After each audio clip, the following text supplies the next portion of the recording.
জলেশ্বর মেলাটা এতই বড় যে আমরা প্রায় 2-3 ঘন্টা ঘোরার পর মেলাটা শেষ করতে পারলাম। তাও সব দোকানে বেশি টাইম ওয়েস্ট করিনি, যার কারণে তাড়াতাড়ি করে শেষ করতে পেরেছি, না হলে এই মেলা একদিনে ঘোরা সম্ভব নয়। আর দেখো সব কিছু ঘোরা হয়ে গেছে, এখন আমরা চলে এসেছি খাওয়া দাওয়া করতে।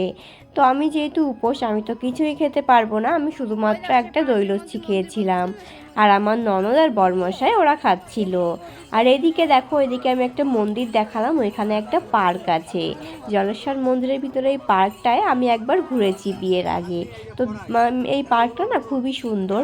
আর পার্কের ভিতরে একটা পুরো ভোলেনাথের মন্দির যেরকম জলেশ্বরে করা, ঠিক সেরকমভাবেই ওখানে মন্দির করা আছে। তারপর দেখো এখান থেকে আমি কিছু খেলনা কিনে নিলাম। আর আমার তো খেলতে খুব ভালো লাগে। আর এই মাটির তৈরি ছোটো ছোটো হাঁড়ি কড়া এগুলো নিয়ে না ছোটোবেলায় আমি খুব খেলতাম। আর এখনও আমার সেই অভ্যাসটা যায়নি। আমার এই খেলনাগুলো দেখলেই মনটা যেন কেমন আনচান করে এগুলো নেওয়ার জন্য। তাই বরের কাছে বায়না করে খেলনা কিনে নিলাম। তবুও বর একটু বকাবকি করছিল, তো করুক না, কি হয়েছে, আমার খেলনা পেলেই হবে। তো যাই হোক, অবশেষে আমি খেলনা নিয়ে এখন যাব বাড়ি।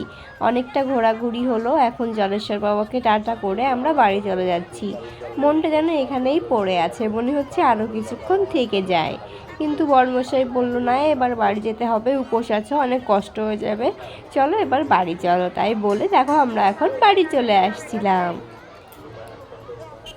জলেশ্বর মন্দিরের সব থেকে ভালো আমার যে জিনিসটা লেগেছে সেটা হলো এই দেখো, সবাই কি সুন্দর হেঁটে হেঁটে এখানে পুজো দিতে আসছিল।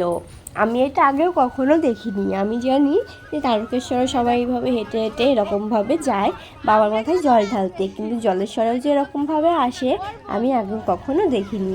আর এবার দেখলাম এত লোক এইভাবে হেঁটে হেঁটে এসেছে, দেখে তো আমারও খুব ইচ্ছে করছিল। আমি আমার ননদকে বলছিলাম, চলো আমরাও একদিন আসি। কিন্তু একা একা তো এরকমভাবে আসা যায় না বলো, যেহেতু আমি একটা বাড়ির বউ, তো যদি আমার ননদরা আসে বা আরও কিছু লোকজন আসে সেক্ষেত্রে একসঙ্গে আসা যায়।